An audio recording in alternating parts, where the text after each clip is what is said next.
Bagaimana Allah terhalang? Dan bagaimana Allah terhalang oleh kamu? Dia yang dohir pada dirimu. Bagaimana Allah terhalang oleh kamu? Dialah yang mendohirkan kamu. Bahkan dia lebih dohir daripada yang didohirkan. Masa bayangan lebih nyata daripada yang... Nah, inilah kembali. Ada orang yang melihat Allah dalil adanya makhluk sangat jauh dengan orang yang melihat makhluk dalil ada Allah. Dari semua. Maka disinilah orang yang jadikan makhluk dalil ada Allah. Dia akan terjerumus kepada selalu akan dipandangnya makhluk tadi semua. Maka tadi dikatakan adalah la tarhal min kaunin ila kaunin patakuna kahimari roha. Jadi kita ini tadi masih himar ya sahabat tadi semua ya.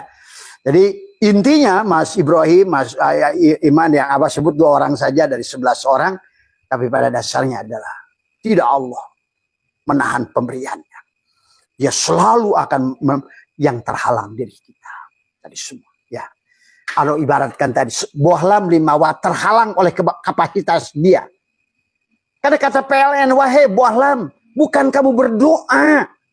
Bukan ya Allah berikan, ya PLN berikan daya, ya PLN berikan terang, ya PLN berikan rizki seluas-luasnya untukku, kata PLN. Innallaha la yughayyiru ma biqaumin, sesungguhnya aku PLN tidak akan merubah nasib kamu, wahai bohlam 5 watt. Kecuali kamu yang merubah kapasitasnya. Tadi semua ya. Sama saja. Kalau seorang segini teriak-teriak, ya Allah berikanlah aku rizki yang luas. Kata Allah, rizkiku itu selalu meliputi. Allahu nurus samawati wal ar. Lahu ma fis samawati wal ar. Tadi wasi'a kursiyuhus samawati wal ar. Tapi yang harus kamu besarkan wadahnya, hei Fulan. Kata Imam Ghazali begitu. Kau usah teriak-teriak minta isi itu selalu ada. Jadi siapa kalau begitu yang menahan rezeki Allah kepada dirinya sendiri. Kapasitas dirinya sendiri. Kenapa? Karena dia masih makhluk jasadnya terlalu tebal. Atau makhluk jiwa. Karena jiwa pun ada masih ke kiri dan ke kanan.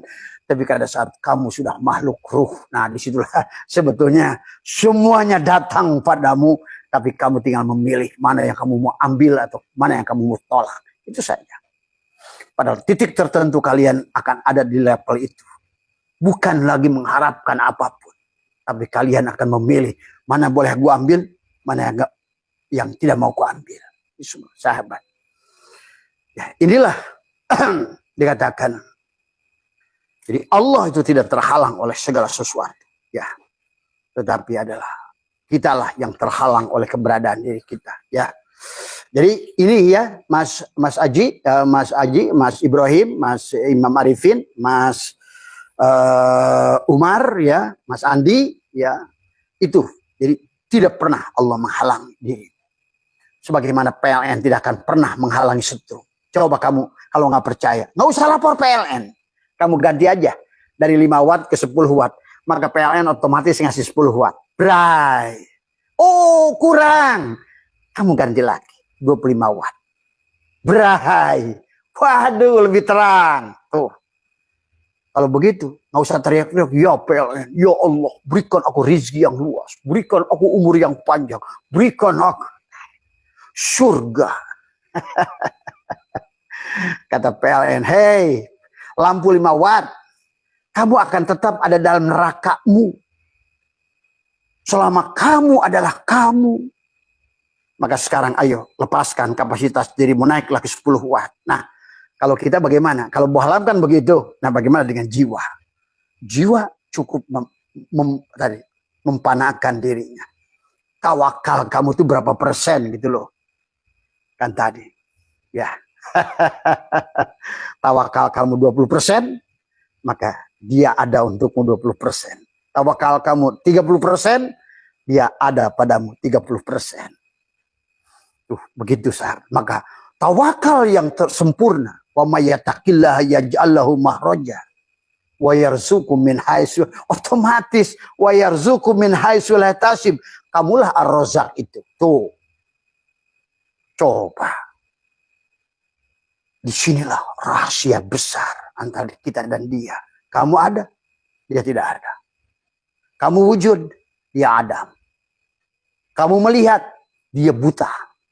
Sekarang ini orang-orang Islam Tuhannya dibikin mati, buta, budeg. Terus kamu mau balik ke dia, gimana caranya? Gimana caranya kamu akan balik pada dia? Oh Tuhannya. Karena Tuhan kata Tuhan, aku ini la ilaha illallah. Aku ini nabi isbat. Kamu ada, aku tidak ada. Tadi semua. Maka tadi kita ini sifat. Maka kata dia, al-insanu syiri wa syiri sifati. Wa sifati la ghairi. Cukup kepada kita. Jadilah saksi tentang kehadiran dia pada diri kita. Di situ. Jadi, tapi kalau kamu teriak-teriak kayak tetap kata PLN, la yukallifullahu nafsan illa wusaha. Itu PLN ngomong gitu tuh kepada si Bohlam. Bagaimana Bohlam 5 watt kamu teriak-teriak minta terang, lebih terang. Tadi semua. Kalau aku kasih kapasitasmu 5 watt, aku kasih 10 watt, putus kamu. Apalagi 30 watt. Tuh, maka tadi kata Abah, terkadang tidak diberi, itulah pemberian. Kamu minta, ya Allah berikan aku setrum terang yang senilai 30 watt. Padahal kapasitas kamu 5 watt. Maka dia tidak beri. Untuk apa? Supaya kamu tidak putus. Paham? Supaya kamu tidak putus. Itulah pemberian, tetapi tidak diberi. Tidak diberi, itulah pemberian.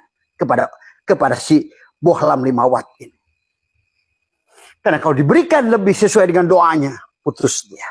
Maka dari sahabat, agama itu, syukur itu bukan tentang ucapan, tentang apa namanya, adalah tentang hati, tetapi tentang bagaimana